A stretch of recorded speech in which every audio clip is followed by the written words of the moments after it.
Hello friends, welcome back to my kitchen.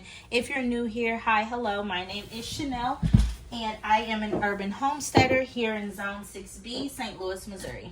Today we are in the kitchen and I am going to make some vanilla extract for the holidays in my Instant Pot. Now this is my first time doing this. I've never done this before, so I want you guys to kind of be here to check out the video and critique my technique if I'm doing anything wrong. So I'm just following a basic recipe that I found online. I have this pint jar here, mason jar, and I put in 5 to 6 vanilla beans, and I am going to use Everclear to extract 2 of the jars. And with the other 2 jars, I have another jar on the other side of the cabinet. I'm going to use a spiced rum. Now, initially I made a mistake because I had so many vanilla beans left over by just infusing all of them in one mason jar.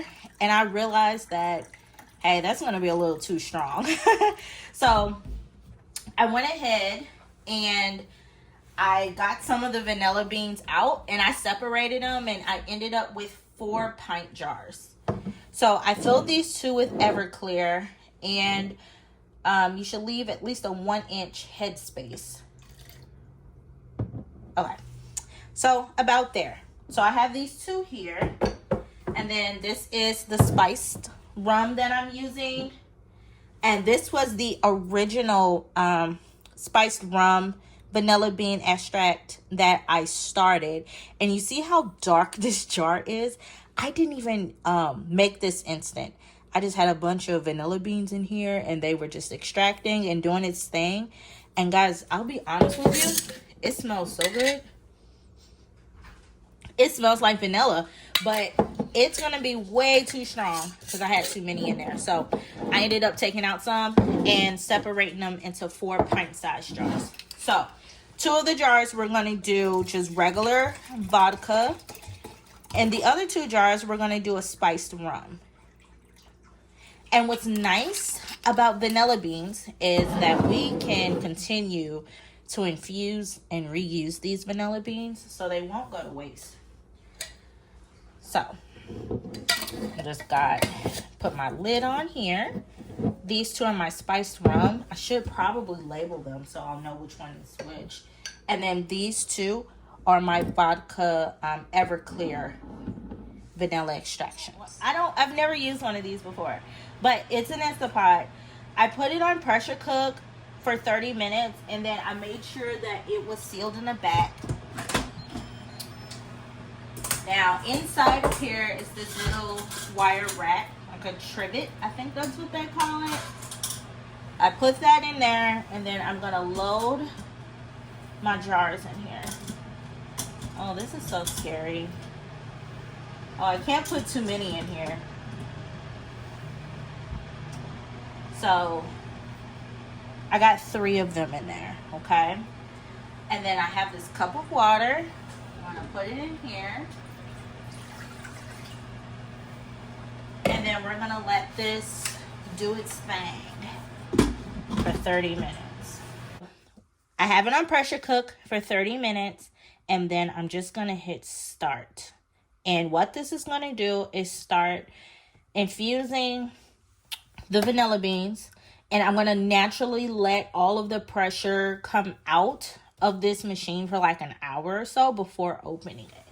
So I'm doing my last minute checks. The seal is on. Pressure cook, 30 minutes, start.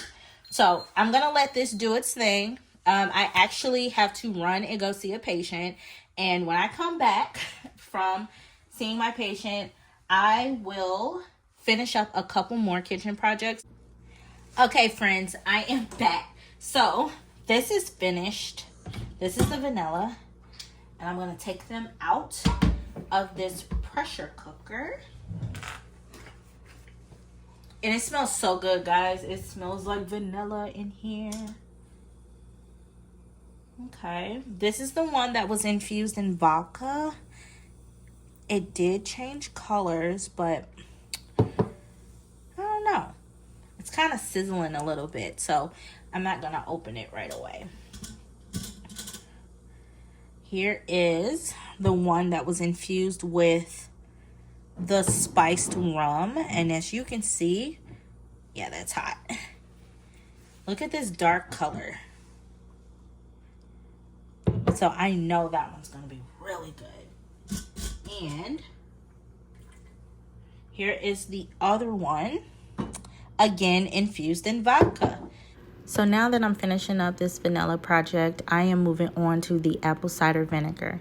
This was my first time making apple cider vinegar, and I got this recipe from Mary's Nest over off of her channel. She teaches traditional cooking such as making bone broth, ferments, and more.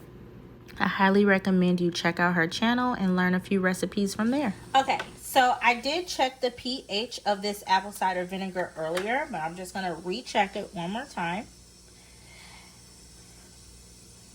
And this apple cider vinegar recipe I learned from Mary's Nest.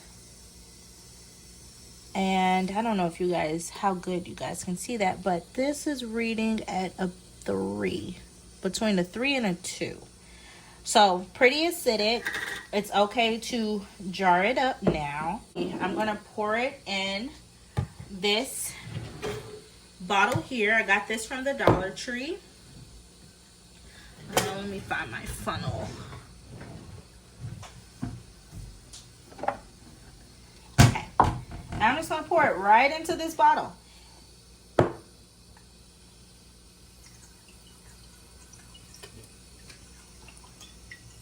I will say it smells divine, way better than store-bought. I got my apple cider vinegar bottled up, and it's ready to use. Look at how pretty that looks. So what we have left to do is grind up some spices. Okay, I am back. So I am going to grind up some onions for onion powder and some chilies for chili powder. If you don't have a dehydrator, you can always just dehydrate in your oven on the lowest setting. But it was pretty straightforward. Slice your onions into thin slices, lay them out evenly across the tray, turn on your dehydrator anywhere between 95 and 110 degrees. And you just wait for them to dry over the course of a day or however many days.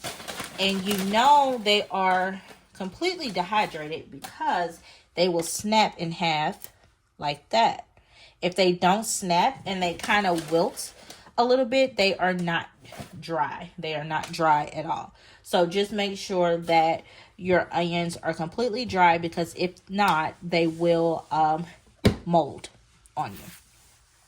One of my favorite ways to preserve food from my garden is to make different types of spices.